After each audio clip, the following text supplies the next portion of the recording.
দাঁড়িপাল্লায় vote দিলে যা করতে বললেন বিএনপি নেতা হাবিব। পাবনায় এক নির্বাচনী প্রচারণা সভায় দেওয়া বক্তব্যের খণ্ডিত অংশ ভাইরাল হয়ে ব্যাপক সমালোচনার মুখে পড়েছেন বিএনপি চেয়ারপারসনের উপদেষ্টা ও জেলা বিএনপির আহ্বায়ক হাবিবুর রহমান হাবিব। ধানের শীষের বাইরে কেউ দাঁড়িপাল্লাতে ভোট দেওয়ার কথা বলে সেখান থেকে সুস্থ হয়ে বাড়িতে ফিরে আসবেন বিএনপি নেতা কর্মীদের কাছ থেকে, আমার তো সেটা মনে হয় না। এই বক্তব্য ছড়িয়ে পড়তেই সামাজিক যোগাযোগ মাধ্যমে শুরু হয় তীব্র সমালোচনা।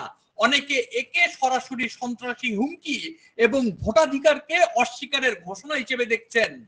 গত 9 আগস্ট পাবনা 3 আসনে বিএনপির প্রাথমিক মনোনীত প্রার্থী হাসান জাফির তুহিনের প্রচারণা সভায় এ বক্তব্য দেন হাবিবুর রহমান হাবিব।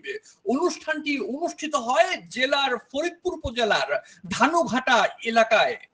তবে হাবিব দাবি করছেন বক্তব্যের খণ্ডিত অংশ ছড়িয়ে বিভ্রান্তি তৈরি করা হচ্ছে, এটি বিএনপির বিরুদ্ধে ষড়যন্ত্রের অংশ। যদিও এটি প্রথম নয়, কিছুদিন আগেও বিএনপি নেতা হাবিব বলেছিলেন বিএনপির সাথে আওয়ামী লীগকে তুলনা করলে জিহুবা কেটে কুকুরকে খাওয়াতে। নৌকা ধানের শীষ দুই সাপের একই বিষ, আমি বলেছিলাম, আজকেও বলি, এই স্লোগান যে যেখানে দিবে ধরে হাতের কাছে দা কুড়াল চাকু যা থাকবে ধরে কেটে ওর জিব্বা কেটে দিয়ে কালো কুত্তাতে খাওয়া যায়, মামলা আমার নামে হবে। কখনো দলের পক্ষ থেকে কোনো নিন্দা বা ব্যবস্থা নিতে দেখা যায়নি। এদিকে রাজনৈতিক বিশ্লেষকরা প্রশ্ন তুলছেন, যে দলে এমন বক্তব্যের পরও নেতারা নির্বাক থাকেন, তারা ক্ষমতায় গেলে কি গণতান্ত্রিক আচরণ করবেন?